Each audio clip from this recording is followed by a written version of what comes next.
नमस्कार दोस्तों, स्वागत है आपका अपने चैनल मिस्टर एसबी कॉलेज पर। दोस्तों आइए आज के कच्चे कर्मचारियों जुड़ी कुछ खबरों को फटाफट जान लेते हैं कहां से क्या खबर आई है। तो सबसे पहली खबर देख लेते हैं दोस्तों, आज अंबाला भास्कर से। यहां पर स्वास्थ्य मंत्री के दरबार में कोरोना कर्मचारी एसोसिएशन की नहीं हो सकी सुनवाई। जी हां दोस्तों, कोरोना योद्धा दोस्तों वो लगातार डटे हुए हैं अंबाला में।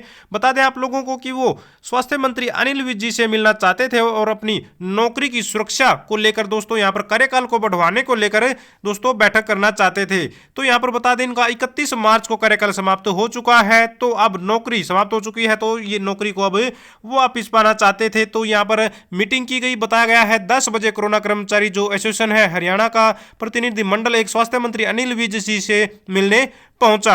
लेकिन दोस्तों वहां पर उनकी कुछ खास सुनवाई नहीं हुई है, मंत्री साहब की तरफ से ऐसा बताया गया है, जिस वजह से यहां पर कर्मचारी नाराज होकर पंचकुला सेक्टर 5 में धरने पर सभी वहां पर वापस पहुंच गए। तो दोस्तों यहां पर जो कोरोना कर्मचारी हैं उनको कोई खास रिस्पॉन्स नहीं मिला है, जिस उम्मीद से वो आए थे वो उम्मीद पूरी नहीं हुई है। तो अब दोस्तों उन्होंने पंचकुला सेक्टर 5 में वापिस वहां पर धरना स्टार्ट कर दिया है। तो 1045 कर्मचारी हैं जो कॉन्ट्रैक्ट जिनका था दोस्तों वो पूरा हो गया था, और अब ये चाहते थे कि इनका कार्यकाल दोबारा से बढ़ाया जाए। अब स्वास्थ्य मंत्री जी की तरफ से जब कोई रिस्पॉन्स नहीं मिला तो उम्मीद थोड़ी सी कम होती हुई नजर आ रही है। यहाँ पर बता दें आप लोगों को, आगे बढ़ते हैं यमुनानगर भास्कर से। अप्रैल माह का वेतन न मिलने पर धरने पर बैठे हैं कर्मचारी। जी हाँ दोस्तों, यहाँ पर कर्मचारी हैं दोस्तों, ये अनुबंधित कर्मचारी हैं जो बिजली विभाग में काम कर रहे हैं। बिलासपुर डिवीजन के अंतर्गत आने वाले सब डिवीजन बिलासपुर और साढौरा में अनुबंधित कर्मचारियों का अप्रैल माह का वेतन नहीं आया है। इसके विरोध में कर्मचारी ने धरना प्रदर्शन किया है। तो कई विभाग हैं दोस्तों जिनका इस महीने सैलरी अभी तक नहीं आई है।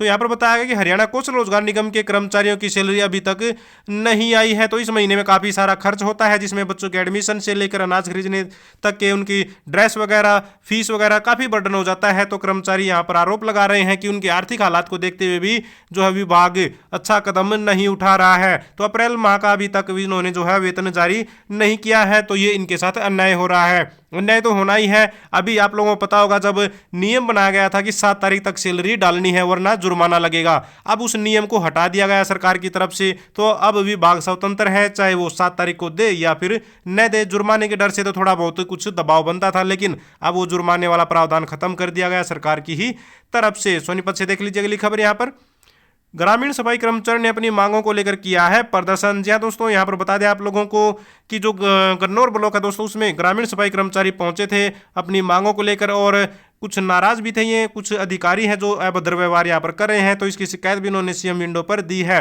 तो इन्होंने यहाँ पर बताया है कर्मचारी ने कि ग्रामीण सफाई कर्मचारी को कई साल से पीएफ व ईएसआई का लाभ नहीं मिल पा रहा है। इतने मामूली मानदेय में इनको मेहनत भरा जो है काम करना पड़ रहा है सब जो है, क्योंकि जो ग्रामीण कर्मचारी हैं उनकी संख्या वास्तव में बहुत कम है। गांव के लेवल पर जनसंख्या के हिसाब से इनकी जो है एक तरह से भर्ती की जाए, जो है कर्मचारियों की संख्या बढ़ाई जाए, ऐसी भी यहाँ पर मांग उठाई गई है। जिंद भास्कर से देख लीजिए, बैठक में ईपीएफ और ईएसआई की मांग उठाई। हरियाणा कर्मचारी महासंघ व अन्य यूनियन ने की एक्शन से मुलाकात। जो दोस्तों ये है Haryana PWD, all Haryana PWD mechanical कर्मचारी यूनियन के कर्मचारी साथियों, इन्होंने यहाँ पर पीएफ से रिलेटेड, ईएसआई से संबंधित, कर्मचारी को एडवांस देने से संबंधित दोस्तों यहाँ पर मांगे उठाई हैं अपने सीनियर अधिकारी के सामने। तो सैलरी की समस्या दोस्तों हर जगह देखने को आप लोगों को मिल रही है। भिवानी भास्कर से देख लीजिए, यहाँ पर भी मांगों को लेकर एसई से मिला पीडब्ल्यूडी मैकेनिकल वर्कर यूनियन का शिष्टमंडल। तो दोस्तों यहाँ पर भी एक शिष्टमंडल मिला है और बताया गया है भाई जो कौशल रोजगार निगम के तहत लगे कर्मचारी हैं इनका ईएसआई कार्ड व पहचान पत्र वगैरह जारी किया जाए। तो कई बार क्या होता है, जैसे ईएसआई उनका कटता रहता है, पीएफ कटता है, ठीक है, लेकिन उसकी जानकारी उनको नहीं मिल पाती है। कई बार कर्मचारी को भी थोड़ा सा एक तरह से गाइडलाइन नहीं मिल पाती है, और जो अधिकारी हैं वो भी ज़्यादा ध्यान नहीं देते हैं। तो यहाँ पर इन्होंने अपना जो है पहचान पत्र बनवाने की भी मांगे उठाई है कर्मचारियों ने। बता दें दोस्तों ये कर्मचारी हैं पीडब्ल्यूडी मैकेनिकल वर्कर यूनियन संबंधित हरियाणा सर्व कर्मचारी संघ। तो चंडीगढ़ से एक और खबर देख लीजिए, सैलरी समय पर नहीं देने पर ठेकेदार को टेंडर टर्मिनेट करने का नोटिस। जी हाँ दोस्तों, चंडीगढ़ से ये खबर है दोस्तों। यहाँ पर एक ठेकेदार था जिसके तहत काफ़ी सारे कर्मचारी लगे हुए थे, लगभग 1465। तो ये समय पर सैलरी नहीं दे रहा था, बार बार नोटिस देने के बावजूद भी। यानी कि अधिकारी हैं जो विभाग है वो बार बार ठेकेदार को नोटिस जारी कर रहा था कि भाई आप समय पर सैलरी दीजिए। जो कॉन्ट्रैक्ट है उसमें लिखा हुआ है कि 7 तारीख को आप लोगों को सैलरी दे देंगे, यानी कि अपने कर्मचारी को सैलरी दे देंगे। लेकिन दोस्तों 7 तारीख को तो दूर की बात है, चलो 1-2 दिन लेट भी हो जाती है, लेकिन यहाँ पर 3-3 4 महीने लेट हो रही थी सैलरी, तो अब अधिकारियों ने नोटिस एक तरह से जो दिया था, उस पर एक जुर्माना भी लगाया था एक बार, सिर्फ 1,000 रुपये का। लेकिन बावजूद उसके यहाँ पर ठेकेदार नहीं सुधरा, तो अब उस ठेकेदार को नोटिस जारी कर दिया है कि अगर कर्मचारियों के फेवर में एक तरह से कदम नहीं उठाया, यानी कि सैलरी जारी नहीं की है, तो आपको ब्लैक लिस्ट भी किया जाएगा और आपका जो कॉन्ट्रैक्ट है, जो ठेका है, वो भी समाप्त कर दिया जाएगा। तो सख्ती एक तरह से अपनानी पड़ रही है विभाग को। कुल मिलाकर यहाँ पर ये कह सकते हैं सैलरी दिलवाने के लिए ठेकेदार से।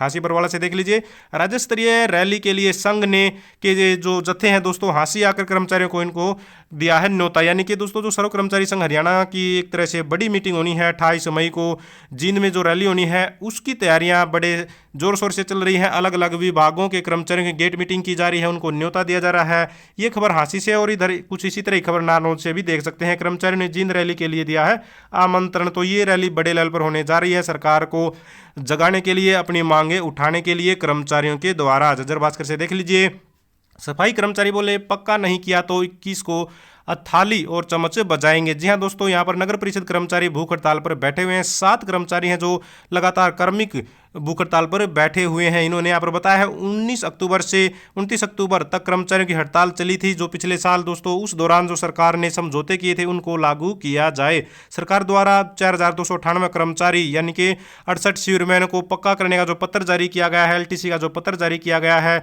लेकिन इस संबंध में यहाँ पर जो झज्जर नगर परिषद प्रशासन है, कर्मचारियों की इन 4 मांगों को लेकर कोई सुध नहीं ले रहा, जिससे वजह से कर्मचारियों में रोष है, कर्मचारी नाराज हैं। तो यहाँ पर कर्मचारी भूख हड़ताल पर बैठे हुए हैं। कैथल भास्कर से देख लीजिए, प्रदर्शन के बाद प्रशासन ने मिड डे मील वर्करों को दिया 1 माह का वेतन। जी दोस्तों, किसी जिले में 5 महीने का, तो किसी जो जिले में 6 महीने का दोस्तों वेतन रुका हुआ है। लेकिन इतने दिन से प्रदर्शन कर्मचारी कर रहे हैं, यानी कि जो मिड डे मील कर्मचारी हैं वो प्रदर्शन कर रहे हैं। अब जाकर मात्र इनको दोस्तों 1 महीने की सैलरी देने का यहाँ पर प्रावधान किया है विभाग ने। तो इतने दिन संघर्ष करने के बाद भी दोस्तों मात्र 1 महीने की सैलरी इनको दी जा रही है। तो आप लोग समझ सकते हैं सरकार जो डबल इंजन की सरकार के वादे करते हैं तो उसके आर्थिक हालात क्या हैं। इतनी मेहनत कर रहे हैं कर्मचारी, इतने थोड़ी थोड़ी सी सैलरी में काम कर रहे हैं। इनको शायद मात्र 7,000 रुपये मिलते हैं मिड डे मील कर्मचारी को, वो भी 4-4, 5-5 महीने। यानी कि ठेकेदार अगर नहीं दे रहा तो ठेकेदार को तो कुछ बोला भी जाए, लेकिन विभाग ही नहीं दे रहा, तो अब किसके सिर पर दोस्तों ठिकरा फोड़े भाई, कौन लापरवाह है यहाँ पर। तो मिड डे मील कर्मचारियों को इतने दिन के प्रदर्शन के बाद 1 महीने की सैलरी जारी करने की बात सामने आ रही है। यहाँ पर भी देख सकते हैं फतेहाबाद से भी कुछ इसी तरह खबर है। 4 माह के बाद स्कूलों को मिड डे मील के लिए 2,93,00,000 रुपए का बजट जारी। लेकिन दोस्तों ये जो बजट है इसमें जो खाना पकाने का सामान है, जो एक तरह से खाद्य पदार्थ है, वो भी खरीदे जाएंगे बच्चों के लिए। तेल, साबुन, पानी या फिर सब्जियां, अनाज जो भी है वो सब भी खरीदा जाएगा। लेकिन सैलरी कितनी मिलेगी, यहाँ पर भी देखिए इस जिले में भी, भिवानी में भी जो यहाँ पर बताया गया 1,469 कुक को अभी मिलेगी 1 माह की सैलरी। तो यहाँ पर भी सिर्फ 1 माह की सैलरी, यानी कि किसी तरह से काम चलाने की कोशिश की जा रही है। अब सेंट्रल गवर्नमेंट का भी इसमें हाथ होता है और स्टेट गवर्नमेंट का भी होता है। तो अब हालात आप लोग देख सकते हैं डबल इंजन सरकार के क्या कुछ यहाँ पर हालात नजर आ रहे हैं। तो आगे बढ़ते हैं, यहाँ पर देख लीजिए एक और खबर ले लेते हैं। दैनिक जो है वेतनभोगियों को बगैर जांच नहीं हटा सकते। जी हाँ दोस्तों, यहाँ पर उच्च न्यायालय ने कहा है कि समुचित जांच के बगैर किसी भी दैनिक यानी कि डेली वेज कर्मचारी को भी नौकरी से नहीं निकाला जा सकता है। 25 साल पहले दोस्तों 15 मई 1997 को एक दैनिक वेतनभोगी को दिल्ली नगर निगम ने दोस्तों नौकरी से हटा दिया था। प्रॉपर उसकी जांच नहीं की गई, उसको पेश नहीं किया गया जांच को, और वैसे ही हटा दिया। तो कर्मचारी था जो डेली वेज कर्मचारी था वो कोर्ट पहुंच गया और उसने संघर्ष किया। तो हालांकि उसको जीत जरूर गया, लेकिन अब क्योंकि वो डेली वेज कर्मचारी था कुछ समय के लिए रखा गया था, उसको दोबारा से बहाल तो नहीं किया। लेकिन यहाँ पर कोर्ट ने बताया गया है कि बहाल करने से किया इनकार, 1 लाख रुपए मुआवजा उसको देने का प्रावधान करवाया गया है कोर्ट की तरफ से, यानी कि कर्मचारी को 1 लाख रुपए मुआवजा दिया जाएगा। तो संघर्ष देख लीजिए यहाँ पर डेली वेज कर्मचारी का। आगे बढ़ते हैं, यहाँ पर देख लीजिए एक और खबर है। एजुसेट स्कूल चौकीदारों को निगम में समायोजित करने की तैयारी। जी हाँ दोस्तों, जो स्कूलों में एजुसेट स्कूल चौकीदार हैं दोस्तों, जो लगे हुए हैं पिछले 15-20 साल से, ठीक है, कम से कम 15 साल से तो लगे हुए हैं। और यहाँ पर बताया गया कि उनको अब कौशल रोजगार निगम में ऐड कर दिया जाएगा, उनका रजिस्ट्रेशन कर दिया जाएगा और उनका नाम यानी कि पद बदल दिया जाएगा, जिसको बहुउद्देशीय स्वास्थ्य कर्मचारी कहा जाएगा। अब ये 7,000 पर काम कर रहे हैं, तो जैसे ही वो बहुउद्देशीय स्वास्थ्य कर्मचारी बन जाएंगे कौशल रोजगार निगम में आने के बाद, तो इनकी सैलरी 14,000 रुपये आज एक तरह से हो जाएगी।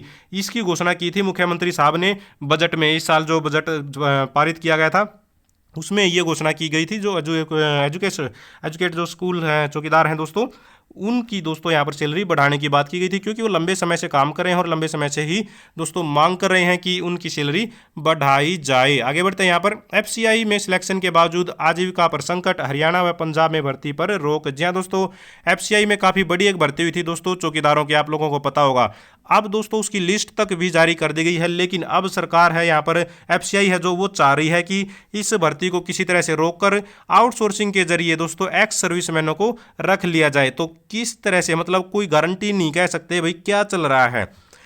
पेपर देने के बावजूद, सिलेक्शन होने के बावजूद भी यहाँ पर अगर नौकरी नहीं मिल पा रही है, तो अब ये एफसीआई तो सेंट्रल गवर्नमेंट के अंडर है ये भी, ठीक है। तो किस तरह से यहाँ पर उसको आउटसोर्सिंग को बढ़ावा दिया जा रहा है, पक्की नौकरियों को खत्म किया जा रहा है, ये इसका बहुत बड़ा उदाहरण है। रोहतक से देख लेते हैं अगली खबर। मांगों को लेकर Haryana government PWD mechanical worker union की हुई है बैठक। तो जी हाँ दोस्तों, यहाँ पर बैठक हुई है, कर्मचारी ने अपनी जो है मांगे यहाँ पर दोहराई हैं और 28 मई को जींद रैली में बढ़ चढ़कर भाग लेंगे और कच्चे कर्मचारी की जो है मांगों को उठाएंगे। तो इस तरह की यहाँ पर तैयारियां चल रही हैं। कौशल रोजगार निगम का यहाँ पर कर्मचारी ने विरोध किया है। Haryana government PWD mechanical worker union सर्व कर्मचारी संघ जिला रोहतक की दोस्तों ये ब्रांच कर्मचारी हैं। और लास्ट खबर देख लेते हैं।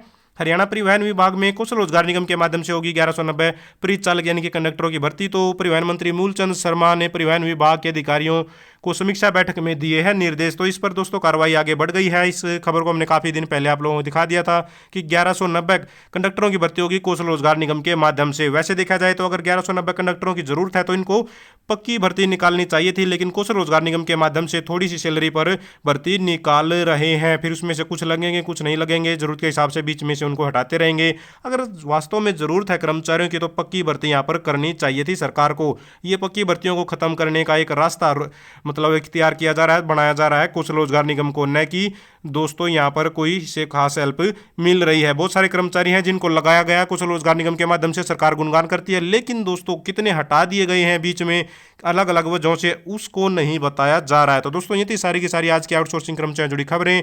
अगर आप भी चाहते हैं हरियाणा में एजुकेशन से रिलेटेड कच्चे कर्मचारियों जुड़ी खबरें समय पर पाना तो चैनल को जरूर सब्सक्राइब करें, वीडियो को लाइक करें, दोस्तों साथ शेयर करें। Thank you very much.